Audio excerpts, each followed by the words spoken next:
அமைச்சர்ட மிரட்டலுக்கு பிறகு எனக்கு யூனியன் நினைச்சு ஒரே பதட்டமா இருக்கு. அப்படி பயந்தா ஊர்ல மரண உதவி சங்கம், நல்வாங்கு சங்கம் ஒண்ணுமே இருக்க முடியாது.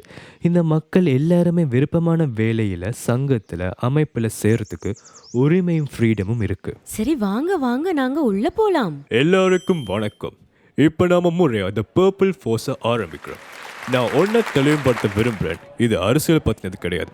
எங்கள் கூட சேர்ந்தவங்க எல்லாருக்கும் ரொம்ப பெரிய நன்றிகள். நாளை சமுதாயத்தை ஒளிமயமாக்க நாம் எல்லோரும் ஒன்றா முன்னேறுவோம். போன கிழமை அமைச்சரால் வந்த சிக்கலால் உங்களால் சில பேர் சங்கடப்பட்டிருந்தீங்க எனக்கு தெரியுது. அதனால் இன்று ஒன்று கூடும் சுதந்திரம் பற்றி இருக்கிற எல்லா விதமான தகவலையும் சரித்த மிக ஆழமாக சொல்லுவார். எல்லோருக்கும் வணக்கம்.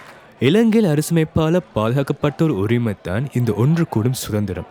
இது மூலமாக ஒவ்வொரு தனிநபரும் ஒன்றா இணைஞ்சு அவங்களோட எண்ணங்களை வழியில் கொண்டு வர முடியும். இந்த உரிமை இலங்கையின் அரசியலமைப்பு குறிப்பாக உறுப்புரை 14(1)(b)யில் உறுதி செய்யப்பட்டிருக்கு. அதாவது ஒவ்வொரு சிட்டிசனும் அமைதியான முறையில் ஒன்று சேரும் உரிமம் இருக்கு. ஒரு ஜன சமுதாயத்தை பராமரிக்க இந்த உரிமம் ரொம்ப முக்கியம். ஏன்னா மக்கள் சேர்ந்து ஊரில் நாட்டில் இருக்கிற முக்கிய பிரச்சனை அநியாயங்களை பேசி அதுக்காக போராடி ஒரு மாற்றம் கொண்டு வர ஒரே ஒரு வழி இதுதான். இவ்வளோ ரூல்ஸ் ஃப்ரீடம் இருந்தும் போன வாரம் என்னாச்சுன்னு மறந்துட்டீங்களா? அது உண்மைதான். எழுத்துல யாப்பில் எல்லாம் இருந்தாலும் செய்கிறது கையில் எடுக்கும் போது இங்கே நம்ம நாட்டில் நிறைய சிக்கலை எதிர்கொள்ள வேண்டி இருக்குதான். கவர்மெண்ட்டும் சட்டம் போடுற அமைப்புகளும் அரசியல் ரீதியான அரசாங்கத்துக்கு எதிர்க்கிற முக்கிய சிக்கலான எத்தனையோ கூட்டங்கள் தடையாளது கட்டுப்பாடு செஞ்சுக்கிட்டு இருக்கு. உதாரணமாக நாம் போராட்டம் நடத்த நினைச்சா முதல்ல நிறைய அனுமதிகள் வாங்கலாம். ஏன் அனுமதி இல்லாமல் நடத்துகிற எத்தனையோ கூட்டங்கள் போலீஸ் இராணுவத்தால் கலைக்கப்படுகிறது நீங்கள் பார்த்திருப்பீங்க. மனித உரிமை அமைப்புகள் இந்த மாதிரி செயல்கள் மோசமானது, ஆபத்தானது, மக்கள் அடிப்படை சுதந்திரத்தை மீறும் செயல்னு எடுத்து சொல்லி கண்டிச்சிருப்பாங்க. கூடவே அரசியல் கலவரம், அவசர கால நிலைமைகள் நேரத்தில் அரசாங்க கூட்டங்கள் இன்னும் கடுமையாக கட்டுப்படுத்த சிறப்பான அதிகாரம் கையில் எடுக்கணும். இது ரொம்ப தப்பு. ஒன்று கூடும் சுதந்திரம் சமூகத்திற்கு மிக முக்கியமான ஒன்று. ஆமாம், நாம் இதை கலந்துரையாடலை வச்சுப்போமே.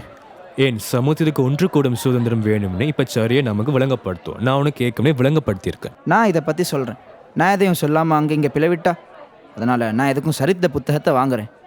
முதல்ல ஒன்று கூடும் சுதந்திரத்துக்கு நன்றிகள்.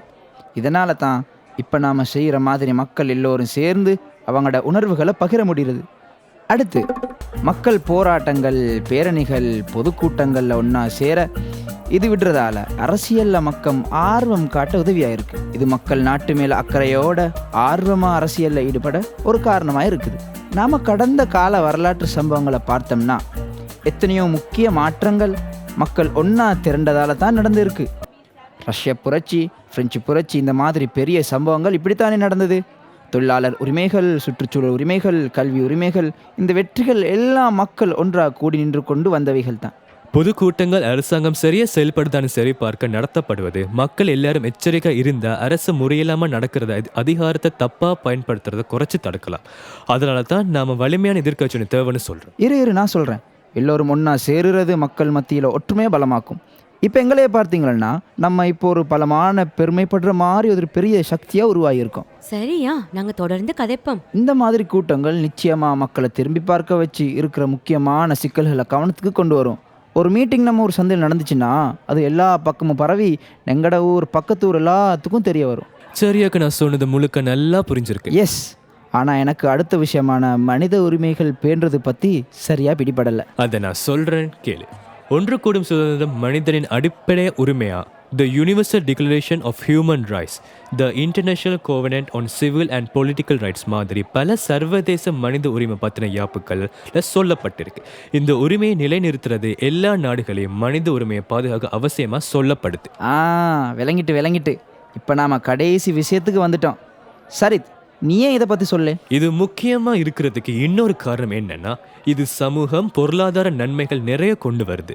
நாம் நிலை இல்லாமல் இருக்கிற பிரச்சனைகளை சரி செஞ்சோம்னா எல்லாரும் ஒரு படி மேலே வளரலாம். பார்த்தீங்கன்னா இப்போ நம்ம ஊரில் இருக்கிற பாலம் உடைஞ்சு போய் ஒரு வருஷம் ஆகுது. அதில் போகிறதுக்கு ரொம்ப ஆபத்தானது. ஆனால் வேறு வழியாக சிட்டிக்கு போகணும்னா ஊரை சுற்றி ஒரு நீண்ட ரோட்டில் தான் போகணும். நாம் எல்லாரும் சேர்ந்து இதை பற்றி அதிகாரிகள்கிட்ட பேசி வேலையை முடித்தோம்னா எல்லாருக்கும் இதனால் நல்ல பலன் தான் கிடைக்கும். இது ஒரு நல்ல ஐடியா.